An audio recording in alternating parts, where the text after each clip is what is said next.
Have you ever wondered why Spain just doesn't stop producing tennis champions? How is it possible that one country has not only given us Rafael Nadal, but now Carlos Alcaraz, Paula Badosa, Garbine Muguruza, and a long list of top tier athletes? Well, buckle up because in the next 20 minutes, we're diving deep into why Spain has basically hacked the tennis system.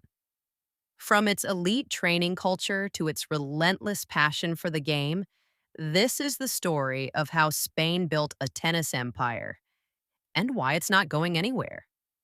Spain isn't just a tennis nation anymore, it's a tennis blueprint. Let's start with right now, the current landscape. Look at the ATP and WTA rankings. You'll find a dozen plus Spanish players scattered across the top 100. They're everywhere. And we're not just talking about Rafael Nadal anymore. Though, let's be real, we will talk about him. Because how could we not? But what's wild is that even as Rafa's era begins to wind down, Spain's dominance hasn't dropped. If anything, it's only gotten stronger. We've got Carlos Alcaraz, who, at only 20 years old, has already won the US Open and Wimbledon, reached world number one. Won and plays with a fire that screams future legend. Then you've got Alejandro Davidovich Fokina, fierce, fast, unpredictable. Roberto Bautista Agut, consistent and deadly. Paula Badosa, rising fast. Sarah Sorribes Tormo, grinding it out with classic Spanish grit. It's not a one-hit wonder. It's not luck. It's a system that keeps producing winners. So let's talk about that system and why it works. First off, the surface. Spanish tennis is born on clay courts. That matters more than you think. Clay is a tough teacher. It slows down the ball. It demands longer rallies. It forces players to develop stamina, strategy, and patience. You don't just win on clay by serving big or blasting forehands. You win by outlasting, outsmarting, and outworking your opponent. That mentality, fight for every point, no easy wins, is baked into Spanish tennis players from day one. Whether you're training in Madrid or Mallorca, you're learning to hustle. And that brings us to the training culture. Spain's tennis academies are next level. Let's talk about one in particular. You know the one. The Rafa Nadal Academy. This isn't just a training center, it's a factory for greatness. Founded by Rafael Nadal himself, the academy isn't focused on just building better tennis players, it's about building better humans. You're taught resilience, mental strength, humility, and work ethic, values Rafa is known for. But the Rafa Nadal Academy isn't the only one. There are dozens of high-level academies across Spain.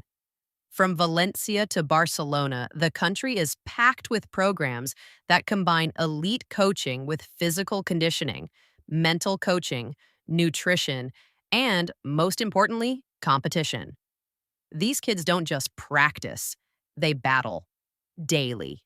The intensity is real, and it starts young. But if we're going to talk about why Spain dominates, we have to talk about the one who made it all mainstream, Rafael Nadal.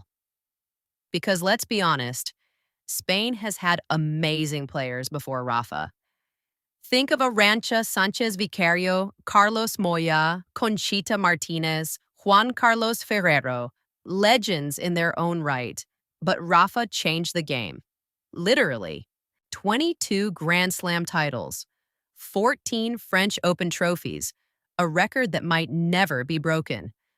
But his impact isn't just in numbers, it's in how he plays. The attitude, the fight, the never say die spirit, the way he carries himself on and off the court. Rafa inspired an entire generation to believe that greatness isn't born, it's built. That success comes from sweat, sacrifice, and staying grounded. Now, kids across Spain and across the world grow up trying to emulate Rafa's spirit. He's more than a role model, he's the blueprint. And now we're seeing what happens when a generation raised on Rafa starts breaking into the pro scene. Enter Carlos Alcaraz. Alcaraz isn't just a young gun with flashy shots. He's disciplined. He trains like a beast. And he's already shown he can handle pressure on the biggest stages. In many ways, he's Nadal 2.0, with a little Federer elegance and Djokovic flexibility mixed in. And he's not alone. Spanish tennis has a whole wave of young talent rising fast. Rebecca Mazarova, Jessica Buzas Monero, Martine Landalus, just to name a few. They're fast, powerful, mentally strong, and hungry. You look at these kids and you realize Spain isn't done. It's just getting started. So, how is it that Spain keeps the pipeline full? It comes down to this: national tennis infrastructure, tournaments at every level, community support, government and federation investment, sponsorships for juniors, and perhaps most importantly, mentorship. In Spain, the greats stick around. They give back. Coaches like Carlos Moya, a former world number one, now coach the next generation. Former pros open academies. They don't disappear.